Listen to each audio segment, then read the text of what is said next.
Deux problèmes dont je viens de vous parler. Voilà comment va évoluer la consommation de combustibles fossiles, donc les émissions de CO2. Dans tous les cas de figure, il va y avoir maximum puis déclin à cause de mes foutues intégrales. Et ce n'est pas au moment où je passe le maximum des émissions que je stabilise le thermostat, c'est-à-dire que je stabilise la quantité de CO2, le stock atmosphérique de CO2. C'est ce que je vous disais tout à l'heure, il faut revenir à la moitié, au tiers, et puis après il faut continuer à descendre du reste. Alors en démocratie, il va falloir expliquer aux gens qui votent qu'au moment où on fait des efforts, la situation, le premier paramètre observable, qui est la quantité de CO2 dans l'atmosphère, continue de monter. Donc vous allez avoir du boulot. Ensuite, il va falloir leur expliquer qu'alors qu'on fait des efforts, la température continue de monter, donc on va aussi avoir du boulot. Et enfin, il va falloir leur expliquer qu'au moment où on fait des efforts, la dérive océanique continue d'augmenter, donc on va avoir encore plus de boulot. Alors maintenant, si ça, c'est le fruit de la limitation du stock et non pas de notre volonté, ça ne veut pas dire qu'on a un problème qui en a évacué un autre, ça veut dire qu'on a deux emmerdements sur les bras au même moment, c'est-à-dire à la fois la diminution de l'énergie pas chère et facile d'emploi, c'est-à-dire ce qui permet de modifier l'environnement à notre profit, et une augmentation du problème environnemental à gérer. Bonjour l'ambiance, ça risque de ne pas être très sympathique pour ceux qui devront gérer ça. Et ceux qui devront gérer ça, les plus jeunes dans la salle en font probablement partie. Donc, ce n'est pas un problème, encore une fois, qui est pour dans des lustres. Alors, si on veut le régler, ce problème, qu'est-ce qu'on doit faire? Aujourd'hui, voilà à quoi ressemblent les émissions de carbone par personne et par an à la surface de la planète. Vous constatez bien évidemment une très grande disparité selon que vous êtes dans un pays dit riche ou dans un pays dit pauvre. Je vous rappelle que même un Indien, il a déjà, selon la manière dont vous allez faire le calcul, entre 10 et 30 esclaves énergétiques par personne à sa disposition, hein. Donc encore une fois, rappelez-vous que la pauvreté, ça n'est que la partie gauche de la distribution de revenus.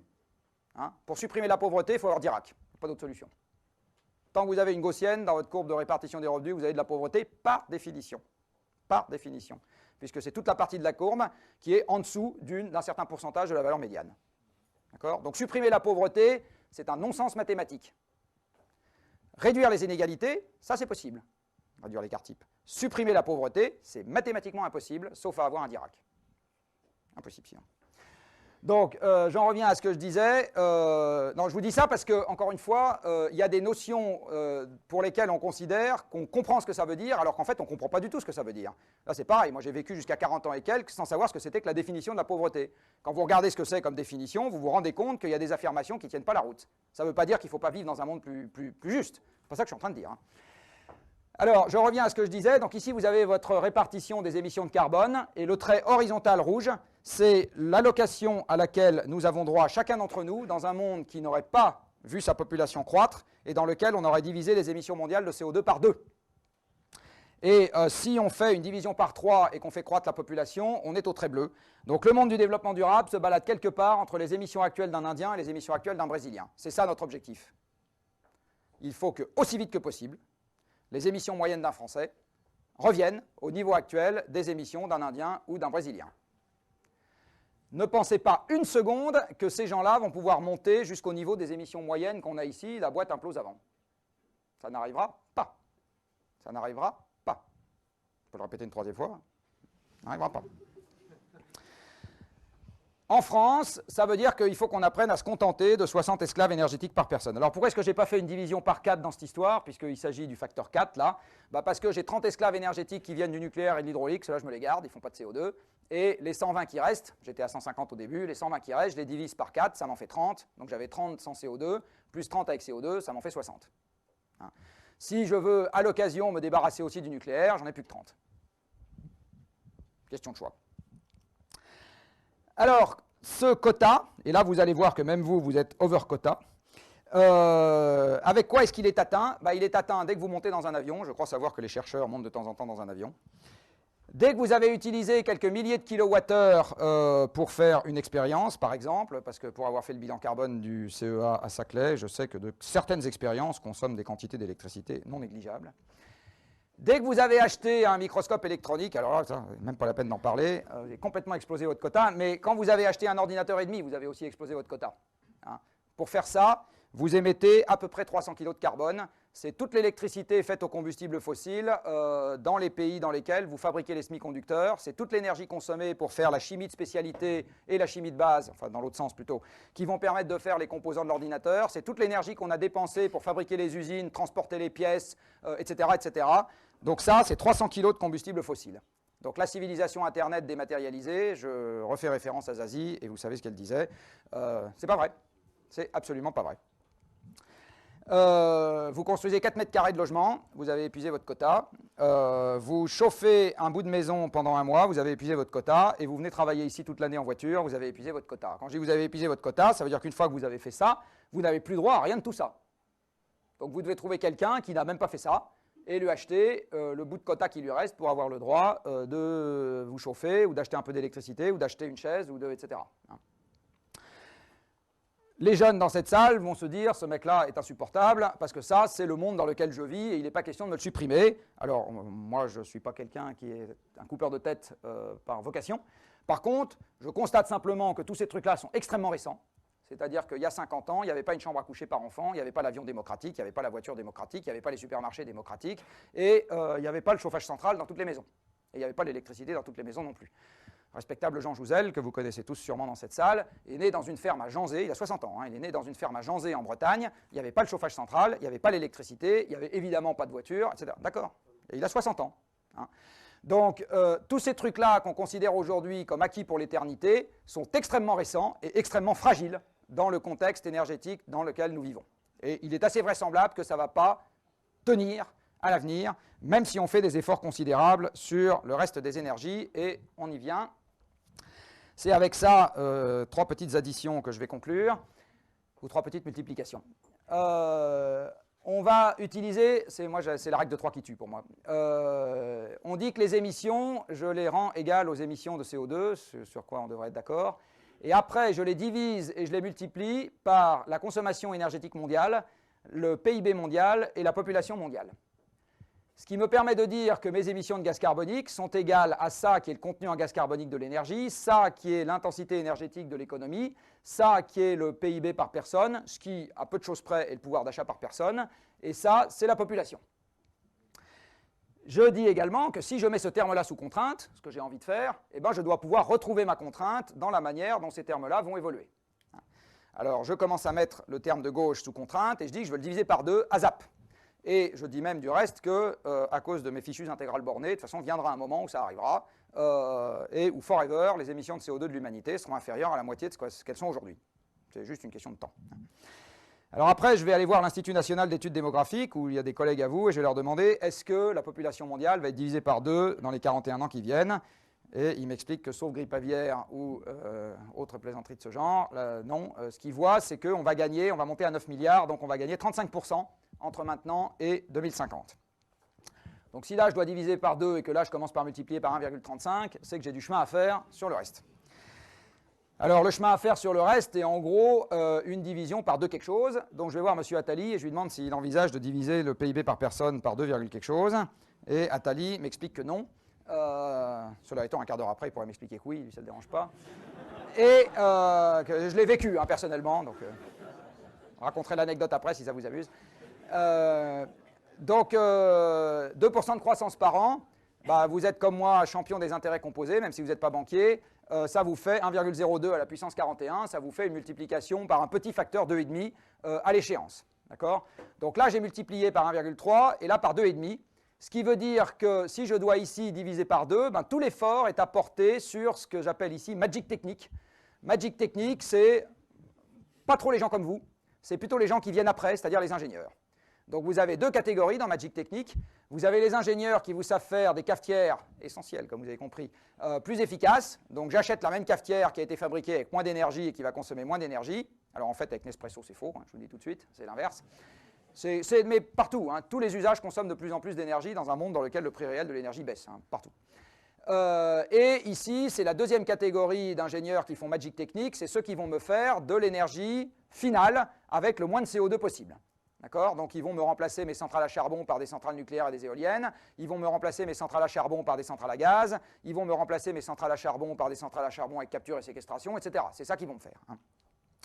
Alors je convoque la première catégorie d'ingénieurs et je leur demande ce qu'ils fichent.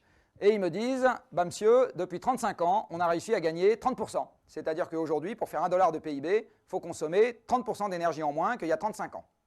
Alors je dis, ça c'est vachement bien, et je considère qu'un point par an en ordre de grandeur, faites-moi grâce de la composition des intérêts, je prolonge et je dis qu'on va gagner 40% sur les 40 ans qui viennent. Là, on a eu 2 chocs pétroliers, on a fait beaucoup plus d'efforts que ceux qu'on a fait les années qui viennent de s'écouler. Donc on en a fait des efforts sur les économies. Donc je fais une prolongation d'un truc un peu ambitieux.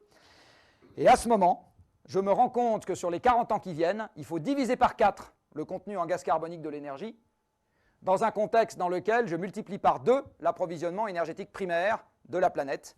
Alors que de par le passé, ce que j'ai réussi, enfin ce que ma confrérie a réussi à faire de mieux, c'est de gagner 10% sur 35 ans, ce dans quoi vous allez trouver la mise en service des barrages, la mise en service des centrales nucléaires et les 3 trombones qui sont les panneaux photovoltaïques et les éoliennes.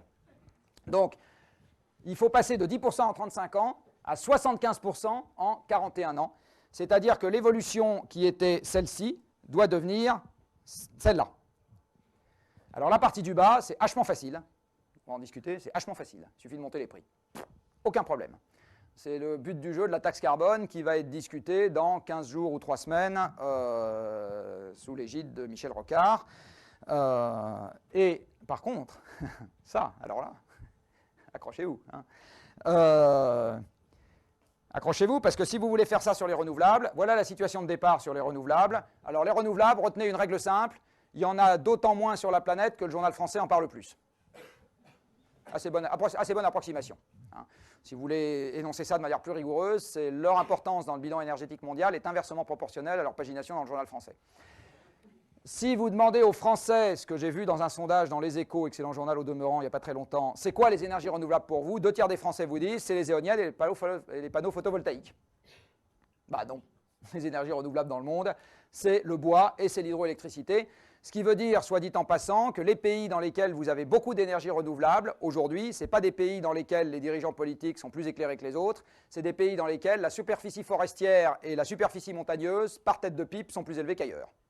Donc vous allez trouver beaucoup d'énergie renouvelable dans les pays nordiques, plein de forêts, plein de montagnes, encore un peu en Suisse et en France, pas mal de montagnes, pas mal de forêts, puis vous allez au Danemark, c'est tout plat, il n'y a pas de forêt. Ils ont beau mettre des éoliennes partout, ça fait quelques pourcents d'énergie renouvelable dans le mix énergétique du Danemark. Ça fait 13% dans l'électricité, parce qu'ils en exportent une partie, si en circuit fermé ça ne tiendrait pas, et dans le reste ils n'ont rien. Donc ça fait quelques pourcents. J'ai rien contre les Danois, qui sont par ailleurs des gens charmants, je suis juste en train de rappeler que les ordres de grandeur sont là, et que les ordres de grandeur, c'est que les 2 énergies qui comptent aujourd'hui, c'est le bois et l'hydroélectricité. Alors, je dis que je veux faire 4% par an, en 50 ans, tout à l'heure j'avais pris 41, c'est pas grave, les ordres de grandeur restent valables, ça va me faire 4% par an. Alors question, est-ce que je peux mettre en culture énergétique l'équivalent de la totalité de la superficie forestière mondiale? Je ne sais pas si vous avez envie de postuler comme chef de projet pour faire ça. Moi, pas sûr. Est-ce que dans le même temps, vous pouvez multiplier par 7 le nombre de retenues sur Terre? Quand vous allez demander aux spécialistes de l'hydroélectricité, ils vous disent par 3 je veux bien, par 7 j'ai du mal, et le barrage des 3 gorges, est-ce que c'est vachement écolo? On va avoir un grand débat. Est-ce qu'on va réussir à faire passer les biocarburants de 30 millions de tonnes équivalent pétrole à 7000, ce qui correspond à une situation dans laquelle vous doublez ou triplez le parc de voitures dans le monde avec tout le monde qui roule au biocarburant? N'y comptez pas une seconde. Il n'y aura pas de biocarburant pour tout le monde. Il n'y en aura même pour personne. Des biocarburants, il y en aura pour faire les cultures et pour faire avancer les avions de chasse. Ça, je veux bien. Le reste, alors là, il n'y aura rien. Il n'y aura rien. C'est même pas la peine d'y compter. Vous transformeriez aujourd'hui, alors quand je dis il n'y aura rien, c'est il n'y aura rien à 9 milliards de bonshommes voulant tous rouler dans une voiture d'une tonne de poids, et dans les 30 ans qui viennent. Je précise un peu mon affirmation. Mais si on ne divise pas par 10 préalablement le parc de voitures dans le monde, en divisant également le poids de chaque voiture par 3, c'est même pas la peine d'en parler des biocarburants. Aujourd'hui, vous convertiriez la totalité de la production céréalière mondiale en biocarburants, que ça vous ferait le quart du pétrole que l'humanité consomme. Forget it. Est-ce que l'éolien, qui fait aujourd'hui 20 millions de tonnes équivalent pétrole dans un monde qui en consomme 12 000, va nous tirer d'affaire dans les 20 ou 30 ans qui viennent? Non. Vous pouvez mettre tous les milliards que vous voulez dans l'éolien demain matin, et M. Borloo peut faire des grands sauts en disant que c'est un truc génial, ça ne changera strictement rien à l'évolution du monde et de nos misérables existences dans les 30 ans qui viennent. Rien. Ça changera un peu la vie des fabricants d'éoliennes, ça changera un peu la vie, tant qu'il y en a, des gens qui installent des éoliennes dans leurs champs et qui permettent à leur mère de toucher de la taxe professionnelle. Je dis tant qu'il y en a parce qu'il est question de la supprimer, la taxe. Maintenant, quand vous demandez aux élus locaux si pour 2 fois le montant de la taxe, ils prendraient un abattoir à cochons plutôt que l'éolienne, ils vous disent tous oui, fais le test. Donc, Donc mais c'est normal, ça ne me gêne pas. C'est juste pour vous dire qu'aujourd'hui, tout l'argent qu'on met dans l'éolien, on ferait bien mieux de le mettre. Il y a des tas d'autres trucs où on ferait mieux de le mettre, à commencer par financer gratos de la capture et séquestration chez les Chinois. Ça serait vachement mieux à la fois pour les emplois français et pour votre avenir climatique et le mien. Hein. Et c'est pareil, est-ce que le photovoltaïque, qui aujourd'hui est essentiellement une machine à capter des subventions avec 15% de taux de rendement sur capitaux investis, donc on aurait vraiment tort de se priver, est un truc qui va sauver la planète? Non. Mettons quelques milliards dans la recherche, alors ça je suis tout à fait pour franchir des sauts qui sont encore à franchir, parce que tous les gens qui travaillent là-dedans le disent, ça ne sert à rien aujourd'hui de financer du kilowattheure à 50 centimes le tarif de rachat. On est en train de perdre notre temps. Et comme le journal fait un papier là-dessus, de même qu'il fait un papier là-dessus ou un papier sur une centrale à charbon, ça accrédite l'idée extrêmement délétère dans la population dans son ensemble qu'on est en train de répondre aux problèmes dans les bons ordres de grandeur. Or, comme on est dans une course contre la montre, ça c'est quelque chose qui est vraiment très grave. On aurait 50 ans devant nous, on s'en foutrait. On verrait que ça ne marche pas, on fera autre chose. Sauf que là, on ne les a pas. Est-ce qu'on peut recourir au nucléaire? J'imagine que c'est un vrai sujet de débat chez vous, alors je vais vous donner mes conclusions à moi. Ma conclusion à moi, c'est que la presse dit des bêtises dans beaucoup de domaines, y compris les conséquences sanitaires de ce truc-là. Que les déchets, ça ne m'empêche vraiment pas de dormir. Si c'est le seul truc que je lègue à mes enfants, je suis un père heureux. La question des réserves est déjà un point plus intéressant. L'uranium 235, il n'y en a pas tant que ça. Donc il faut passer à autre chose assez rapidement si on veut faire du nucléaire de manière significative. Cela étant, si vous voulez faire plus 4% par an sur le nucléaire, là vous tombez sur des limites qui ne sont pas des limites de dangerosité ou de risque, qui sont des limites de disponibilité des capitaux, des compétences, des emplacements, des ceci, des cela. Donc je ne crois pas non plus que le nucléaire va nous tirer d'affaire de cette histoire. Ce que je crois, c'est que là où on en a et où il marche à peu près, ça serait dommage de s'en passer. Je pense qu'il y a un certain nombre d'endroits où on peut en rajouter plus sans que ça m'empêche de dormir, mais l'idée que c'est juste ça qui va nous tirer d'affaire est une idée à laquelle je ne souscris pas.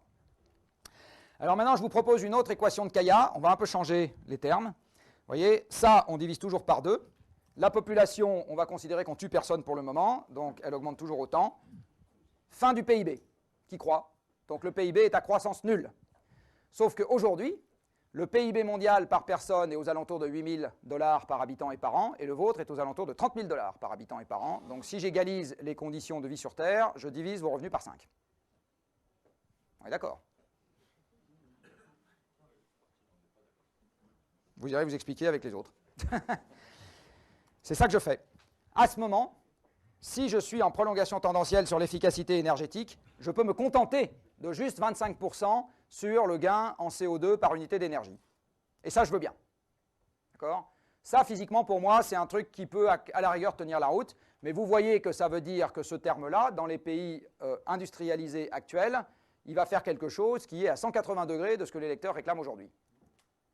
Alors, comme je pense que de toute façon, c'est ça qui va se passer, pour partie, je fais partie des gens qui considèrent qu'il est urgent d'abandonner cet indicateur qui, comme je vous l'ai dit au début de mon exposé, ne représente plus rien. Et quand vous vous dotez d'un indicateur de progrès, ce n'est pas pour le voir descendre. Il y a un truc qui humainement ne se gère pas, c'est d'avoir un indicateur de progrès qui descend. Si l'indicateur de progrès pour vous, c'est le nombre de papiers publiés, que vous en aviez 50 l'année dernière, et puis que l'année prochaine, vous en aurez plus que 45 parce qu'on vous en a retiré 5, vous n'avez pas considéré que c'est significatif, enfin que c'est représentatif d'une évolution qui vous plaît. Donc, si vous vous dotez d'un indicateur du progrès, vous avez envie qu'il croisse. Comme celui-là, je pense qu'il va arrêter de croître pour des raisons physiques, il faut s'en débarrasser le plus vite possible. Et ce n'est pas une affaire d'idéologie, c'est une affaire de maintien de la stabilité sociale. C'est tout à fait différent. Parce que si on n'arrive pas à régler le problème de nous-mêmes, il y a des tas de solutions qui peuvent s'appliquer. Vous voyez, si on n'arrive pas, si on a vraiment la contrainte là et qu'on n'arrive pas à l'avoir là ou là, eh bien, vous avez des tas de trucs qui se chargeront très bien de réguler l'affaire sur le PIB par personne ou sur la taille de la population. Voilà, vous savez, on a énormément de solutions à notre disposition pour ce genre de choses. Donc, la solution existera. C'est juste que ou elle nous plaira pas, ou plus exactement, ou ça sera un peu d'effort, ou ça en